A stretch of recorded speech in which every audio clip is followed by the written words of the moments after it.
Okay, so next we're going to be blessed with J.R. Sweet. He was born into a generationally incestual satanic family bloodline that was and is hiding within the Church of Jesus Christ of Latter-day Saints. His family has a strong military background with ties to the Central Intelligence Agency, the Pentagon, and the White House. As a child, J.R. was sexually abused, molested, raped, used in pornography, made to be involved in satanic rituals, cannibalism, and the murder for the purpose of causing him to develop a strong sense of dissociation, which made him useful for the Central Intelligence Agency trauma-based mind control program. He was used by the CIA for drug smuggling, as a message courier, as a pornographic sex slave, and was made to be involved in governmental assassinations. J.R. was selected for the CIA trauma-based mind control program at the age of 5 years old by a man named Alex Houston, and was sold to the Central Intelligence Agency and Senator Robert Byrd of West Virginia as a trauma-based mind slave at the age of 15 years old. He was selected for the CIA Pentagon Level Black Operations in 1995 AD at the age of 17 by Dick Cheney Jr., or J.R. Dick Cheney.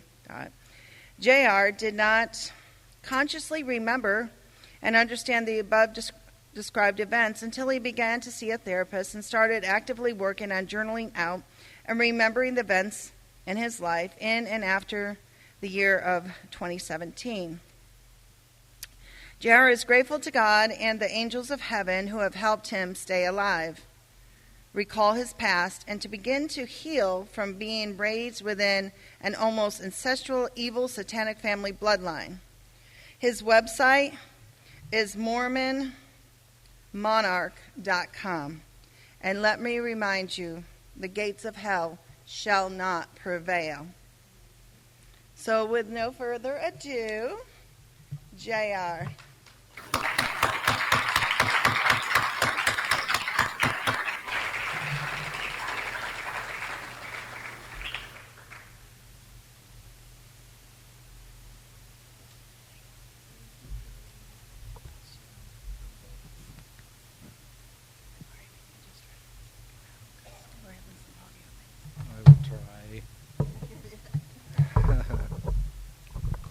Can you hear me okay?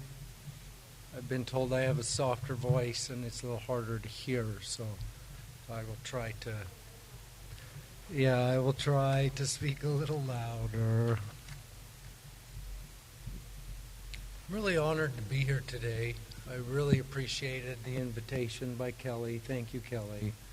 And thank you for putting this together. This is a beautiful thing. It's just incredible to me to see this many people gathered together under the premise of exposing these things and making it known to humanity. We can't stop it unless we even know it's happening. And so I perceive this personally as a very beautiful thing. So I've written a book about what I've lived through. It's called Mormon Monarch. You can find that online. There's links on my website. It's on lulu.com. And I was going to bring a copy to show you, but in the process of leaving, you always forget something. So I neglected to bring that. And my book is available, but you can get almost all the information in my book on my website, which is free. I feel like the information that my book provides should be free. If you can't afford it or there's a barrier, you can read it online. But if you want a hard copy, I like books, and so you can buy the book if you'd like to read it in book form. So, thank you to the Warrior Bride Ministries. I know we've said that before, but thank you. And thank you to security. I really appreciate the work that they do, and thanks for putting this all together. I've spoken on podcasts before and spoken in that manner, but in those podcasts, I've never spoken about the spiritual aspect of what I lived through. And this is awesome. I can actually talk about that a little bit and not horrify you with the gory details. So I appreciate that a lot. Truth has power. It has power. And in my experience, I learned that God is truth. You can't hide anything from God. He knows your heart. He knows everything you've done. Everything. So for me, God is truth. And God wants survivors of the Central Intelligence Agency to heal. He wants them to heal. It's a long, hard process, but I standing before you right now, I'm living proof of that. He wants us to heal. It is His will.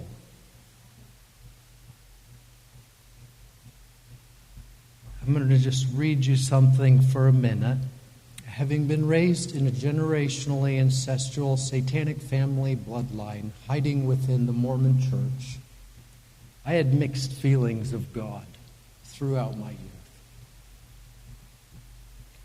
Before my awakening to the truth of my past, I would even consider God to be a figment of humanity's imagination.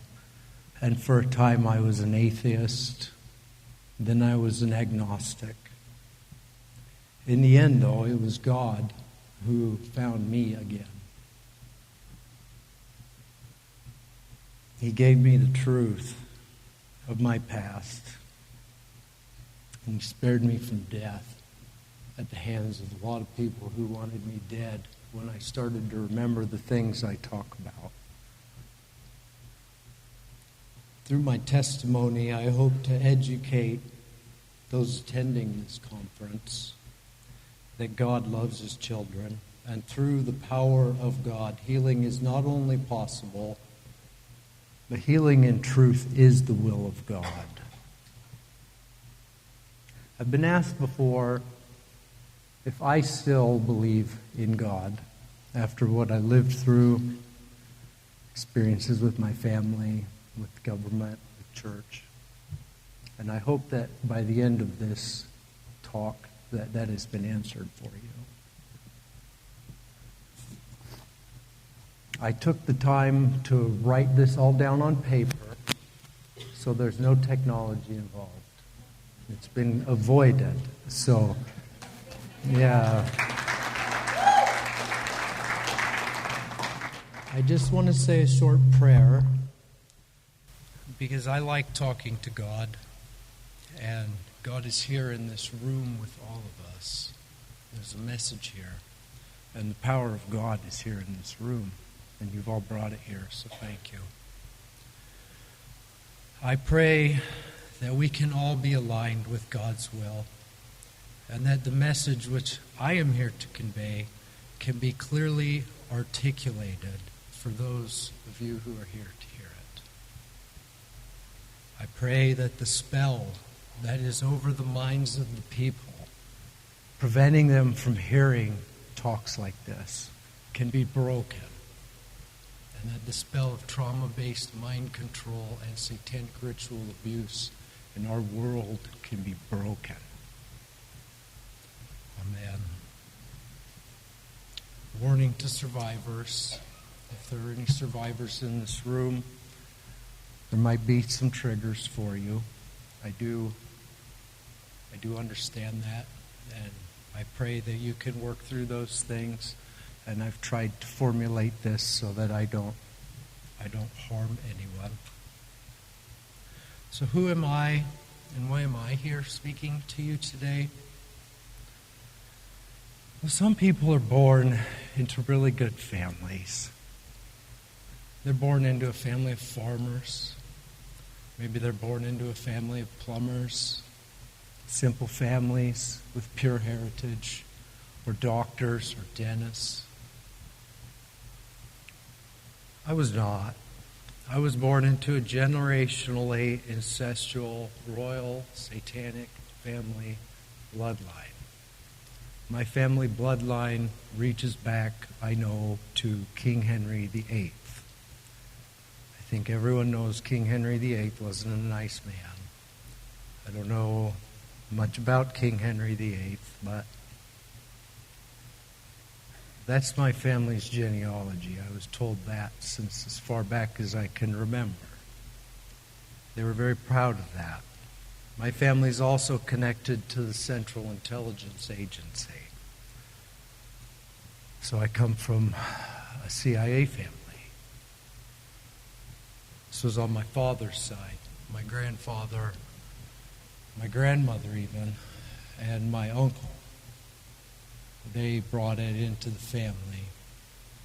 And it's a shame that they did.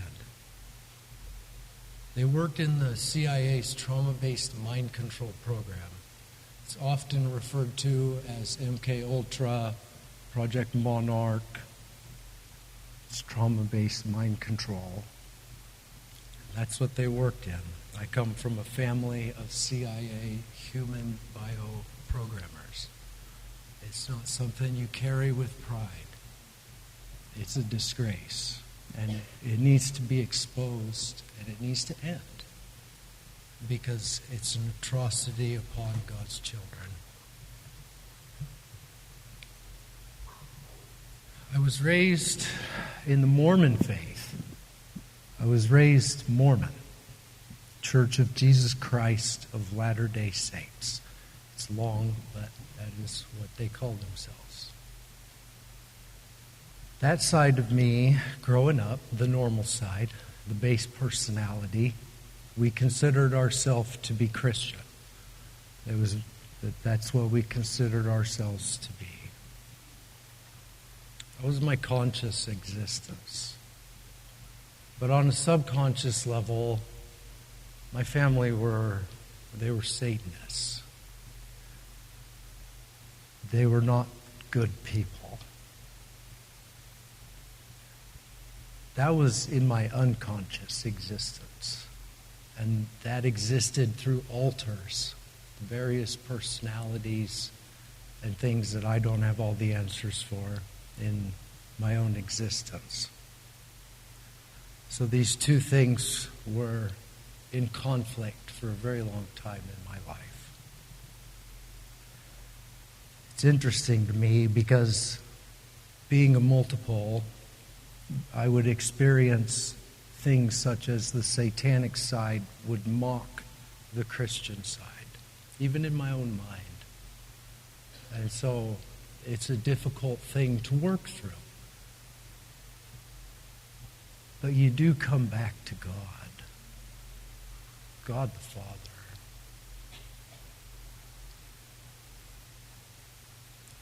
It's really hard growing up because in that world, I had friends that were also like me. They were trauma-based mind slaves.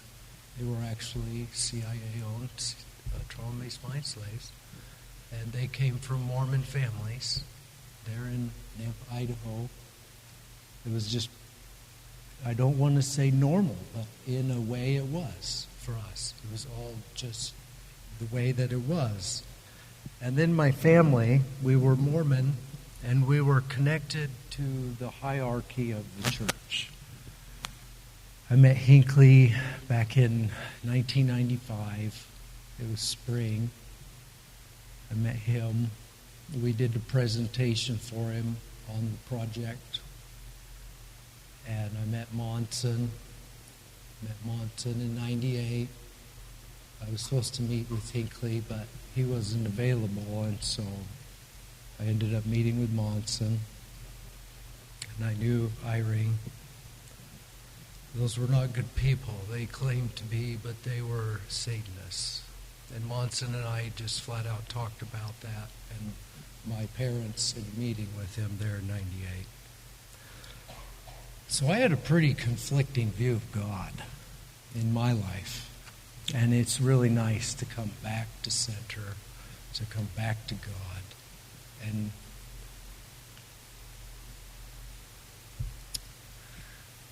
I'm glad he didn't abandon me. Because I'm just the guy. I'm nobody. but he didn't abandon me. All those things were hidden. They were hidden behind amnesiac walls. And God found me around 2017 when he came back and said, no, there's things you have to talk about, things you have to remember, things you have to work through. So I was raised in a family of CIA human bioprogrammers that were hiding in the Mormon Church.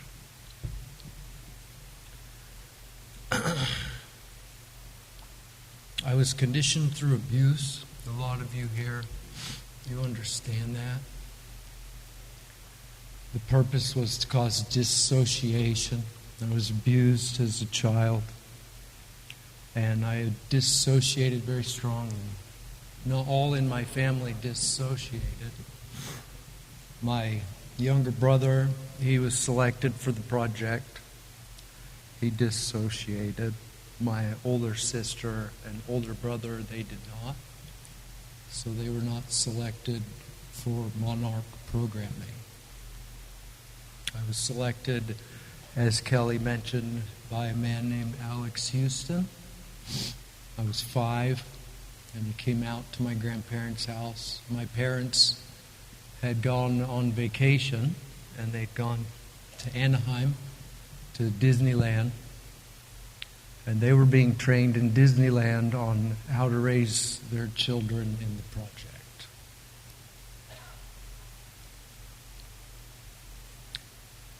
It's my understanding that you need a sponsor to go through monarch programming in facilities that are classified and used for these things. My sponsor was the Central Intelligence Agency, but I call them the Satanic Elite because that's what they are. They also sponsor their children in monarch programming. And they'll put them through programming in the various installations or at various events.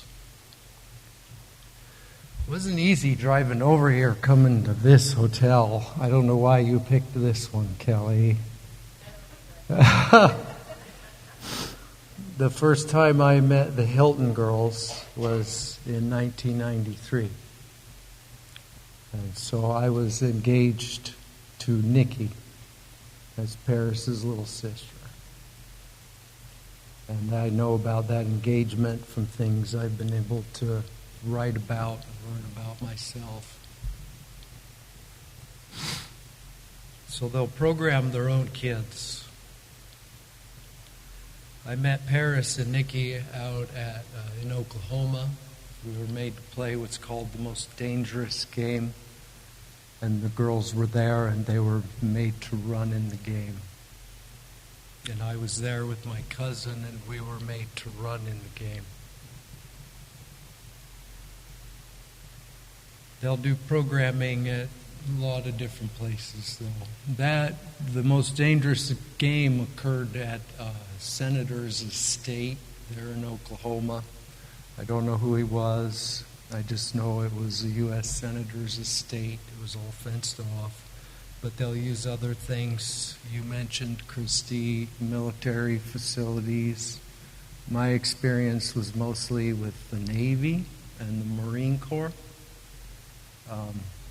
I don't know about the Army. There's a lot of things I still don't remember that I'm still working on. But the Navy played a huge role. Other government installations as well. It's a game for them of hiding funds, moving funds, using different facilities and money financed through the government to fund these things, such as INL, the Idaho National Laboratories. I was put through suicide programming there. I'm not supposed to be here talking to you. I'm supposed to be dead. And I had to go through that suicide programming when I started to remember. And I still have to face it sometimes. My heart would want to stop. And that's not a fun thing to work through. I also do programming at Disneyland, somewhere you would never imagine they're doing those things to children. But they are. There's facilities there. They're underground a lot in the tunnel systems. There's rooms under there. They do all kinds of awful things. We would make pornography down there. You'd go through programming, and it was all timed. It was very fast. You were taken off a ride. You were put through a programming session, which may involve making child pornography or being made to watch someone die or to kill someone yourself.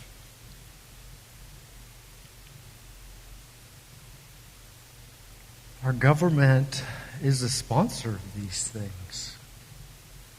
I was selected by Senator Byrd, or not selected by Senator Byrd. I was selected by Alex Houston. I met Senator Byrd in '84. It was the first time I can remember meeting him. We were in Anaheim, California, and we'd been to Disneyland that day. And my grandfather and Byrd, they were friends and associates.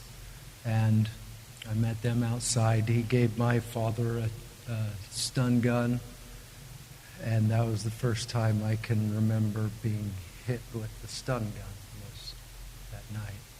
And that was what that was. I was purchased by Byrd when I was 15 years old. I was young. I was a child. And he bought me like a slave. This is slavery. Kelly wasn't wrong when she said this is modern day slavery. It is. It is wicked. It's a word I learned in Vermont, living there for a time. It is wicked. It's a very bad thing. It's not just wrong. It's wicked.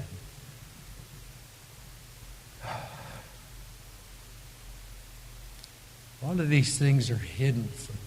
When you're multiple, when you're a CIA mind slave, it's hidden in different altars, different personalities, and they have ways of making you forget.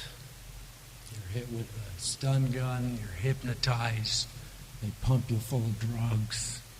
The trauma, it's enough to make you just not even want to remember. I can remember a time when it didn't work as well as you would want.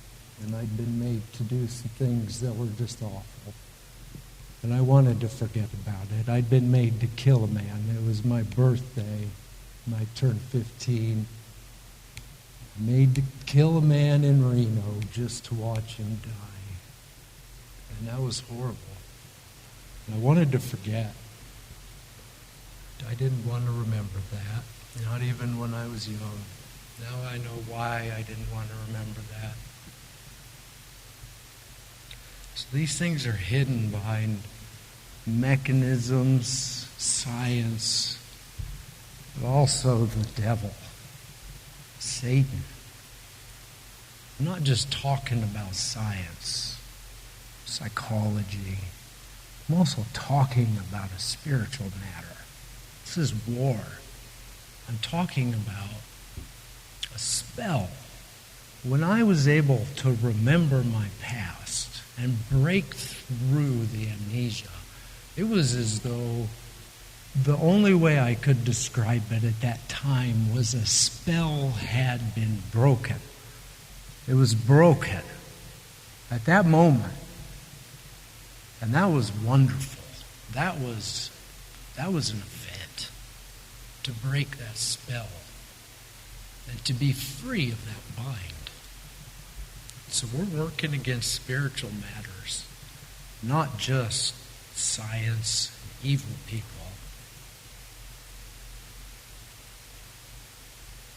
Back in 2016, 2017, 2017 was when everything really started to hit me. You know, when you're someone who's lived through those things, you don't remember it.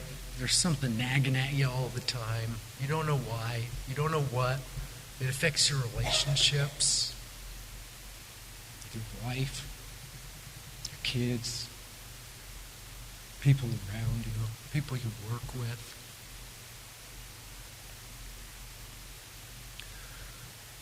And my wife and I were having a hard time in our marriage. I didn't know why. I didn't know what was wrong with me. I'd freak out about things. I had trouble controlling my anger. I was mean to my dog even. I didn't know why. One day my wife and I were having an argument.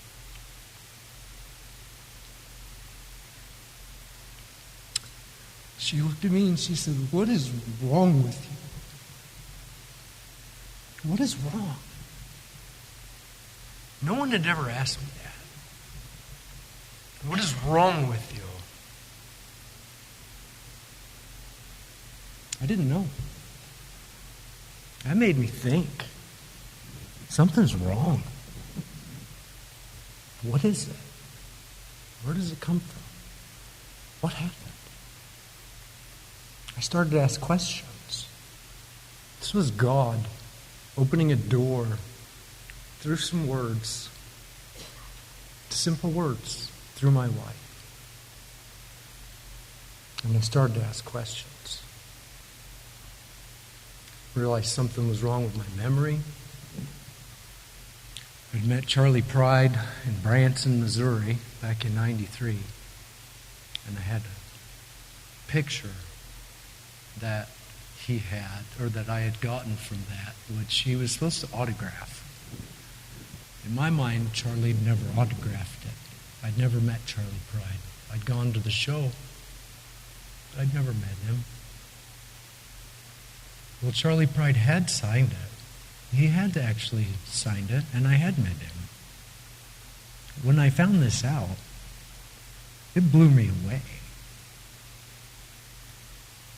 Not only was something wrong with me, but I couldn't even remember meeting someone like Charlie Pride, a famous, well, semi-famous musician. So I was really asking what happened to me. I felt like I was losing my mind in a way, because at the same time, I felt like I'd been involved with some kind of a government project.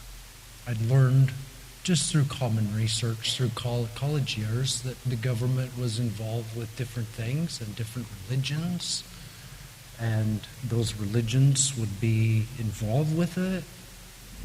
But I didn't know. I didn't know what my family had been involved with. I started reading Kathy's book, Kathy O'Brien. She wrote a great book. Any of you probably all of you have read it, but Transformation of America. My wife and I got that. We started looking through it. My wife's a lot quicker reader than I am. My goodness, can she read? And I am slow as it gets. I can't believe I wrote a book as slow as I read.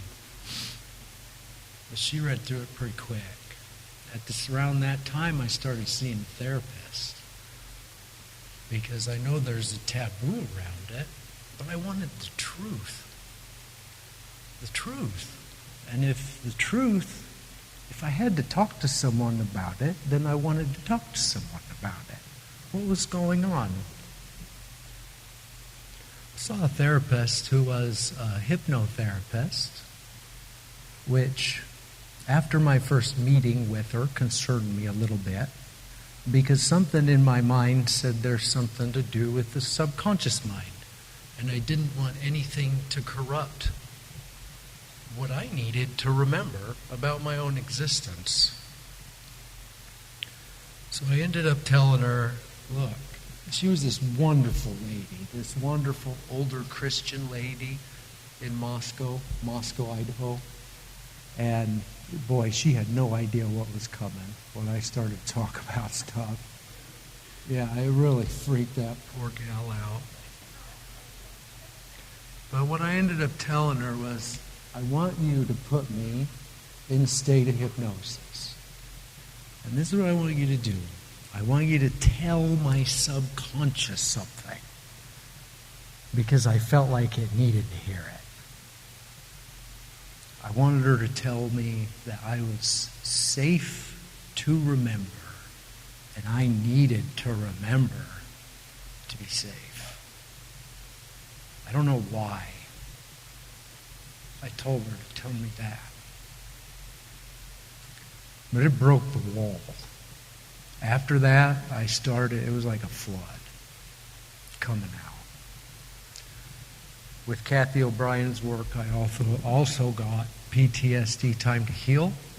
For any of you out here who suffer from trauma, I would suggest buying that book and working through it and learning to journal. Wear a watch.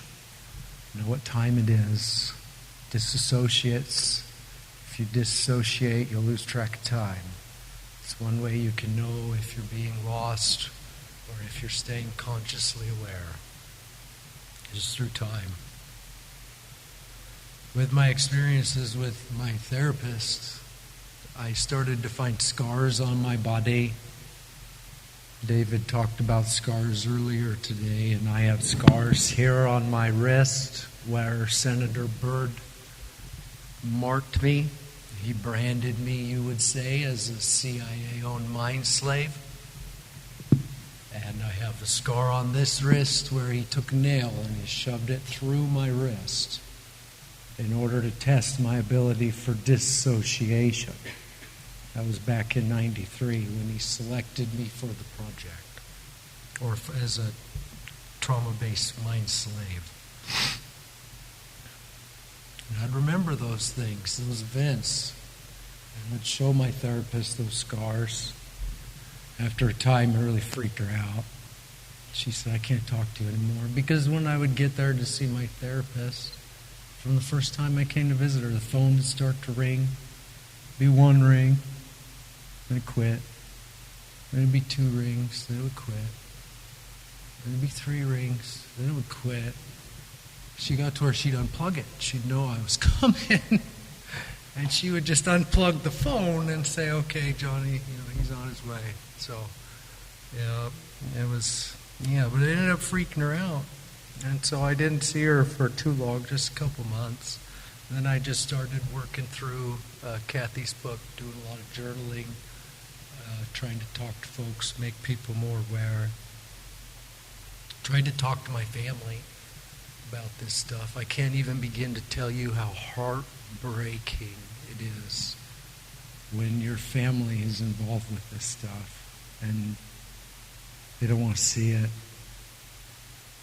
They know it. Parts of them know it.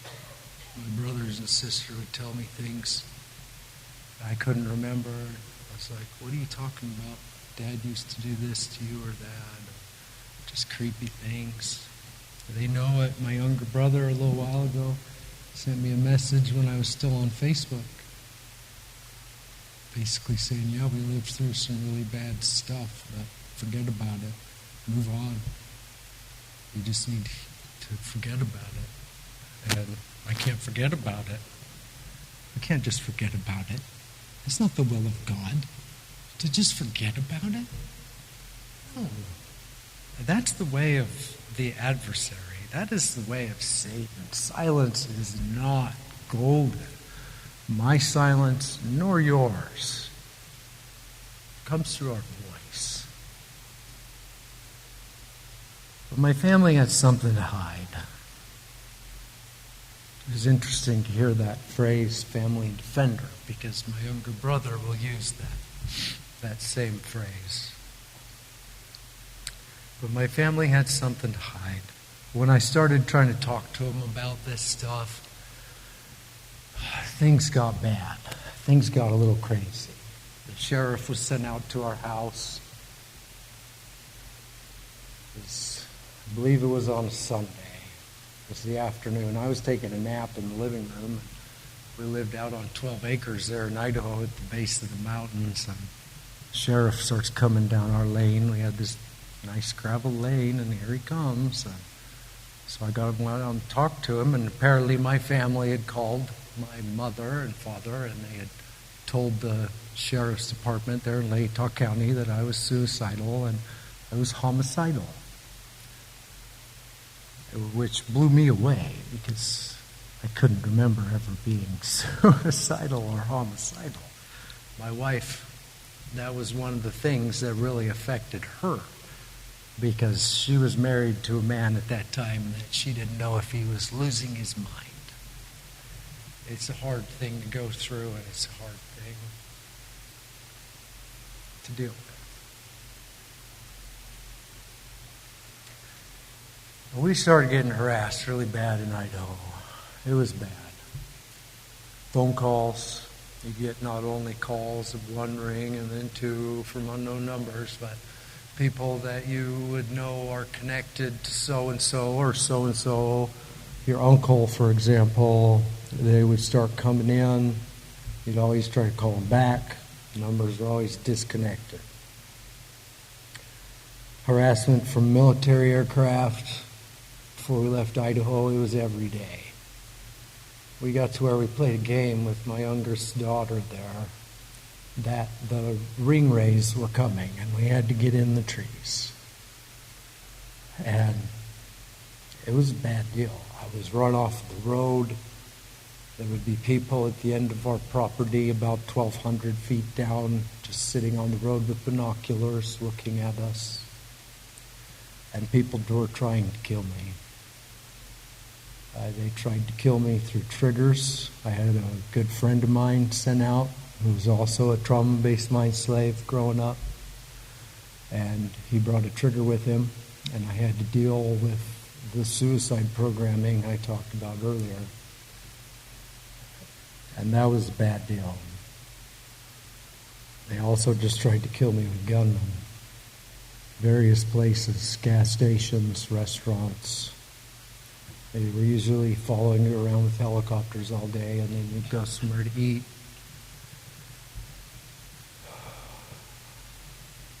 And they were there.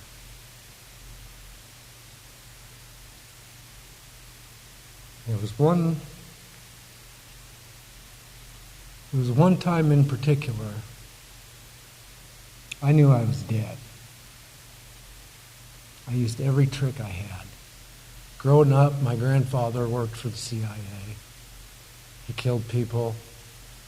He knew how to deal with people who were there to kill him. And as a child, he would even talk to me about these things. I used every trick I had to get out of that restaurant. In the end, I was like, this is it. I was eating a steak dinner. That was the best steak dinner I ever had. And I said, God, if you want me out of this, then I'll get out of it. If not, it's the way of it. Because that gentleman had me dead to rights. Didn't work out. And I was able to leave that restaurant. It's a very long story. I could tell it to you sometime, but I don't want to use up all of your time. So I had to leave Idaho. Took my kids as far away from Idaho as I could afford. I learned that I was a CIA sleeper. You hear about these things. You see movies about it. Try to romanticize it. There's nothing to romanticize. It's a nightmare. It's a horrid, horrid nightmare. I was going through all this stuff. I'd read you should steer away from religion and God for a little while when you start to remember this stuff. I steered away from religion, but I got closer to God. I prayed. That's all I could do. I was a dead man walking, and I knew it. So I prayed. There was a verse that would always go through my head. Ask, and it will be given to you. Seek, and you will find. Knock, and it will be open to you. I wanted the truth. It's all I wanted from God. Didn't care what it cost. Didn't care if I lived or died. Wanted the truth. And I prayed for it. Take the back roads there in Idaho on my way home from work, and I would just pray. Spend time with God.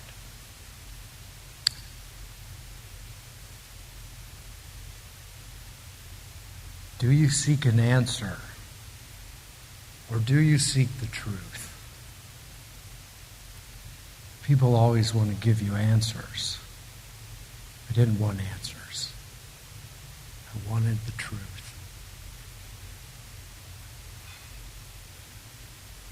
For me, the truth hurt. Hurt bad. Cut deep.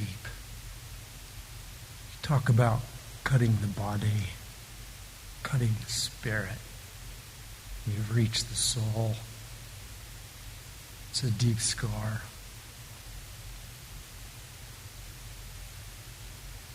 Growing up, I was abused sexually. Incestual, satanic family bloodline. You can imagine what that means. It's made to be involved with murder. In the cult that I was involved with in the Mormon church, we killed people. Called blood atonement through the blood. It's made to drink it. It's made to eat human flesh. These are all satanic principles. This is what I was made to do. And I confess to it openly because I didn't do it. They made me do it.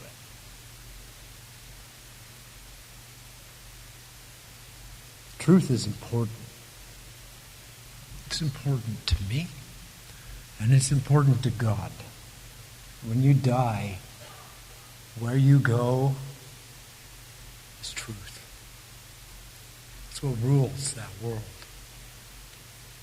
Truth has power, and if you seek God, you seek the truth. I had a lot of bad memories. You can read about them on my website. I'll keep updating it as I work them out. I'm still working on stuff. There's one memory, though, I want to share with you. And some of you may have already heard it on podcasts. It's about my suicide programming experience. Back in 95, spring of 95, when I met Hinckley, that meeting was classified. That was a top secret meeting between the leaders of the LDS Church and the Central Intelligence Agency. And we were demonstrating to Hinckley what we could do and what they were doing with the kids that they were taken from the satanic families in the Mormon Church. He didn't want us to remember. Hinckley was terrified that we would remember. We were taken to INL, Idaho National Laboratories, and this was me and a friend of mine. His name was Chris Knudsen. And we were both used in the presentation for Hinckley, and then we were both taken out to INL, where they put us through suicide programming. Some of you may have heard of John C. Lilly. He is a doctor that worked with me. I worked with Dr. Lilly some. I believe he was the doctor that was in charge of my programming. A very apathetic, godless man. And he had designed these tanks. They're called deprivation tanks. And they would fill them with a fluid, and you'd be made to get in that fluid, and they would hook us to electrodes, and they would put us through what they called a game. I can remember going to INL and being put in the tank, hooked to the electrodes, and being told we were going to play a game. I was put into the solution and submerged in the tank, And these electrodes would feed electricity into my body. And what they were doing was they were syncing the electrical currents in my body with what they were doing. They were trying to control the electrical current in my body. And the purpose of that was to make my heart stop. They don't give you a pill anymore as a spy. They're going to stop your heart. They're going to program you that you're just going to die if you ever start to expose those things. And that's what they were doing to me. So we started playing this game, and they said the premise of the game is that you don't move. We want you no movement. Okay, I can play this game. It was horrible. By the time they were done frying the living hell out of me, I couldn't move. They just fried me in that tank. And I was just there. And then they said that they were going to stop my heart. And they programmed me that if I ever remembered the things I'd been through with Hinkley or with the Central Intelligence Agency, my heart would just stop. And they stopped my heart. That was part of the process. And I died.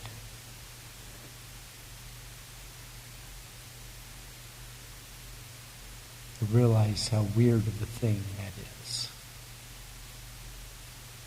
I left my body.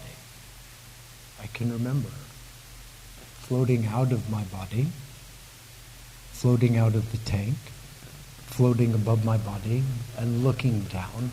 This was something that was familiar to me because as a trauma-based mind slave in programming, you're put through things that are so horrid that your spirit and your soul will vacate your body. I've had my spirit and soul knocked out of my body before by a gentleman in a facility where I was guarding a satanic ritual. So this wasn't all new to me. That event did occur later, by the way. But then a tunnel came from above me. And a part of me knew what was happening.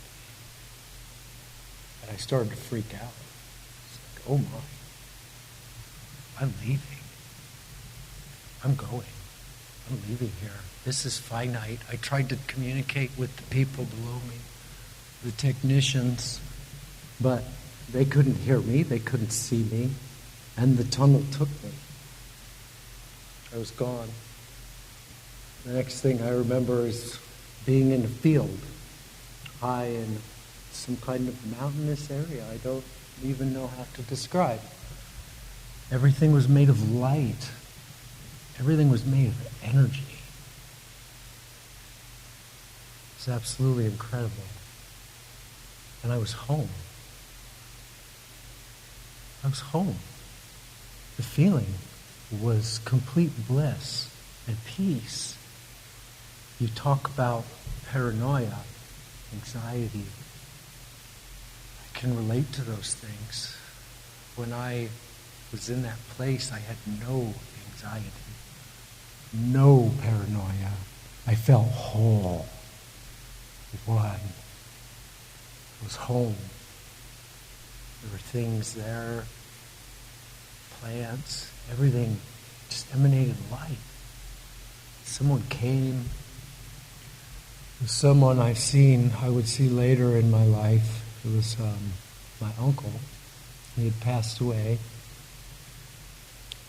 And he met me there in this meadow. He said, "What are you doing here? You're not supposed to be here." I said, I don't know. I'm here.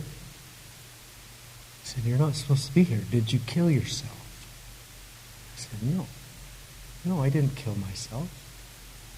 "Well, how did you get here?" I said, "Well, they sent me here." They killed me down there. And he told me I had to go with him. We had to go somewhere and talk to some people about this matter. I wasn't supposed to be there. It wasn't my time. And so he took me. We flew.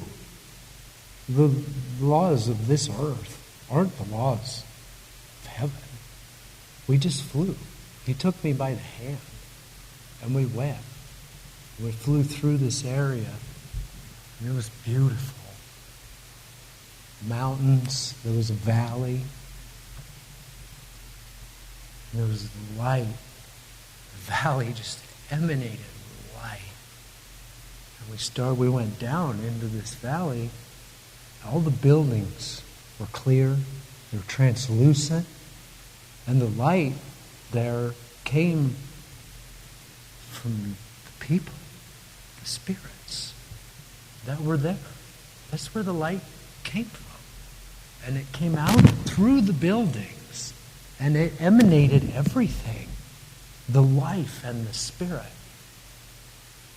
And I had to talk to someone there. It's very strange to me because there was some kind of administrative building of sorts, and I had to go talk to this guy.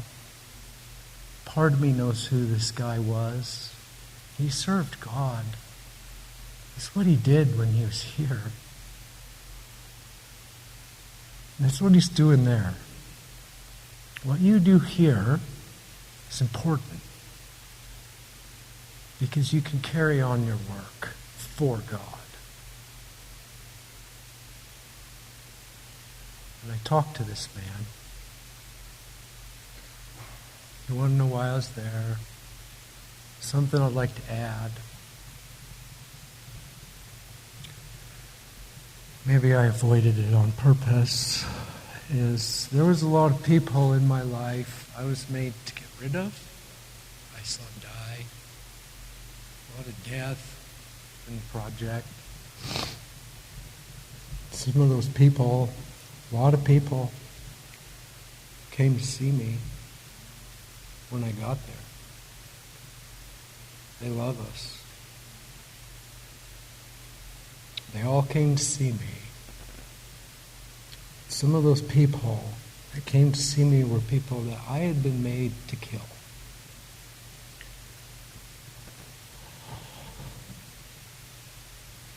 But they forgave me. It's the spirit there. They knew I hadn't done it. They knew I'd been made to do it.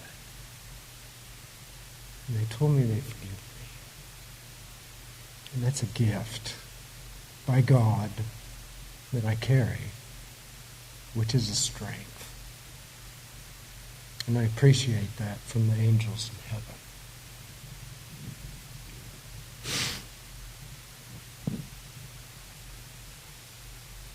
I had to come back, though. I told them why I was there. I told them what they were doing down here. In this meeting with this gentleman, everyone came in. It wasn't a private meeting. Nothing's hidden there. Nothing. This place is truth. It's pure. And I told them what was going on, what they did to me. They did not approve of it. I don't understand how all this works. I don't claim to. I'm only telling you what I remember of my experience. They were not happy about it. And they said I had to come back. They said, you have to go back. Your friends need you. You have to go back. And I was sent back. And I came back in an instant. I was above my body, and I was pulled in to my body. They were shocking me and starting my heart again. That hurt. I want to talk about pain. My God, did that hurt. But there I was again. I was back. I didn't want to come back. So it's a miracle that I'm here talking to I appreciate you coming here to listen, to hear, and to learn.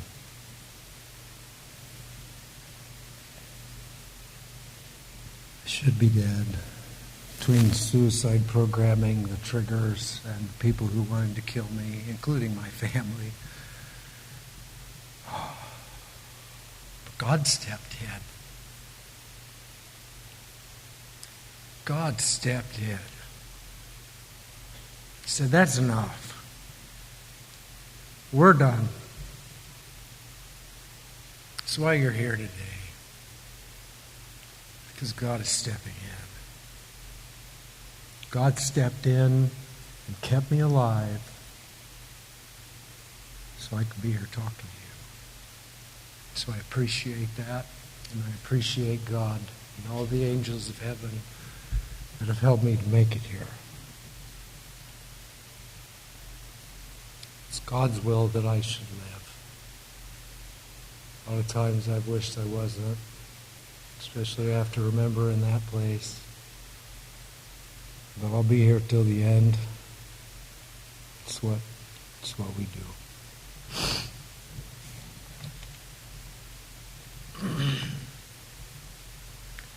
So through all of this, I want you to know I didn't seek answers. I sought the truth. I wanted the truth. It's where you can find healing. It's through God, through truth, through understanding. God is truth. There was nothing there in that place that was hidden. Even you could even see through the buildings. Everything was transparent. And I attribute my healing and my survival to God. It's not by my work. It's not by my mind. It's because God. He kept me alive. And I appreciate that. It's His will.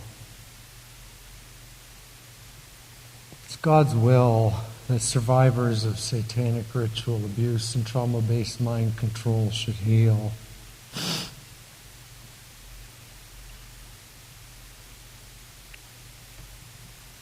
So for anyone suffering, ask God with an open heart, humble heart, earnest heart for the truth. And you'll get it, but watch out. Because God won't hold back. You'll get the truth.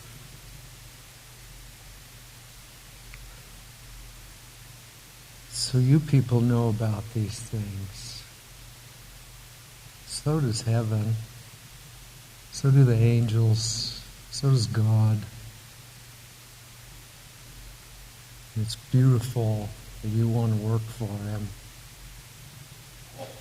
I think that is purely awesome.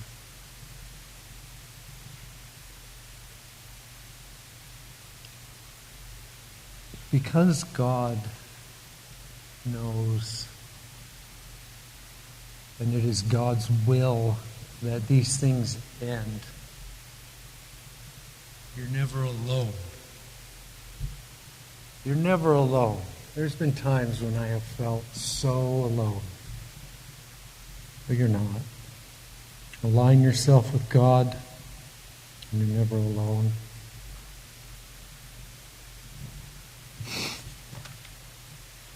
Don't know how long I've been talking.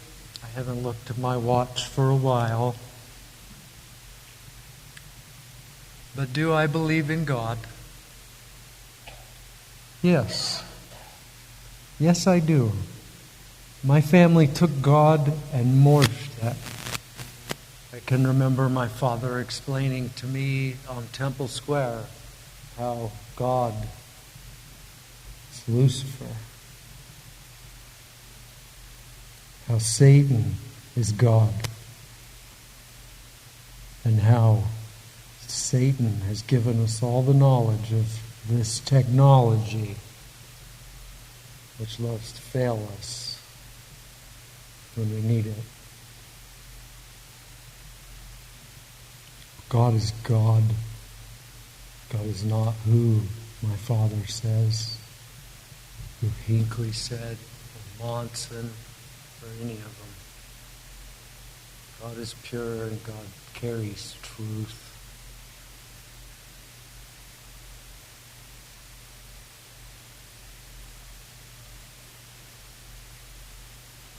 I pray that God will shine the light of truth onto all of those willing to hear and all of those willing to see. So thank you for coming here. Thank you for hearing. Thank you for seeing. Thank you for being you, for following God's will. That's about all I have to say. So thank you.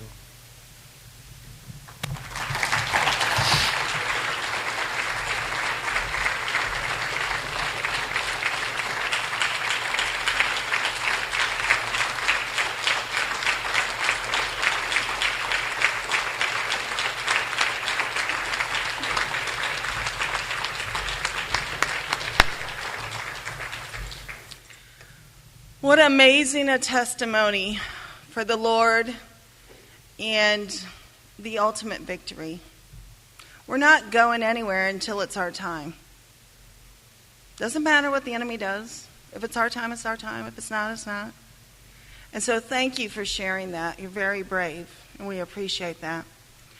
The thing is, that's not an unusual story for me. I hear it multiple times a week. This is not one or two people. This is millions and millions and millions. And this is what they've done to our children. But God, He is raising up an army, and He's calling us. There were a few things that stood out. I mean, there was so much that stood out, but things that it was like, the Lord told me to say that. The Lord said. So I want to just share those, and then we'll take a break. And then we'll come back and talk about another perspective of this whole thing.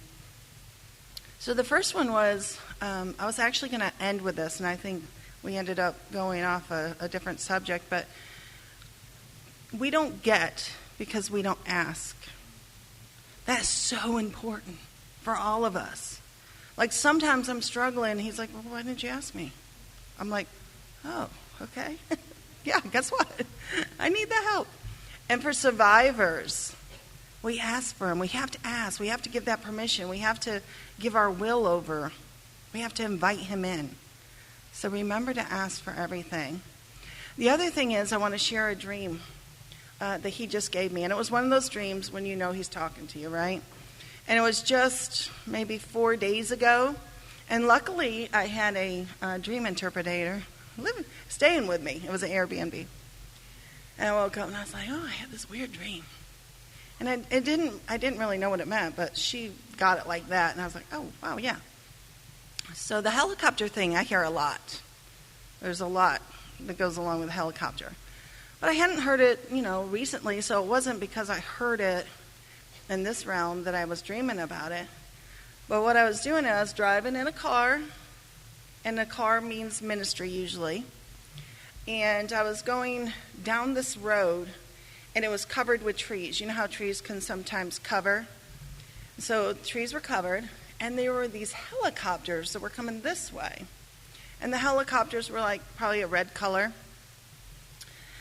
And I moved over, as well as probably some other cars were kind of moving over like you do for emergency or something.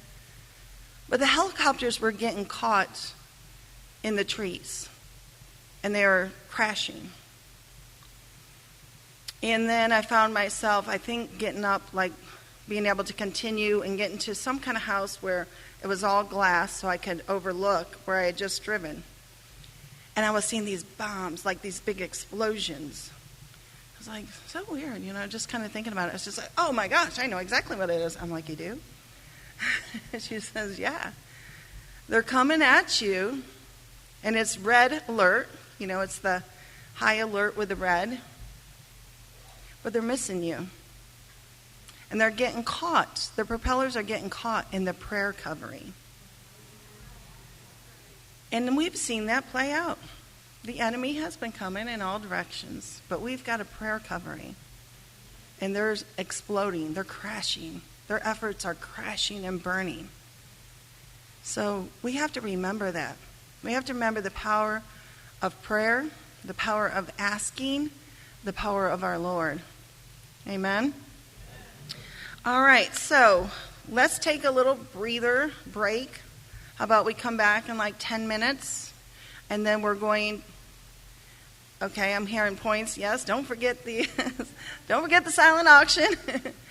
And then we're going to look at things from a different perspective. We're going to look at things from the counselor's perspective, somebody that the Lord has brought in from a different angle, and just a crazy ride and interesting things from that perspective to help survivors come out of this. So we'll see you in about 10 minutes.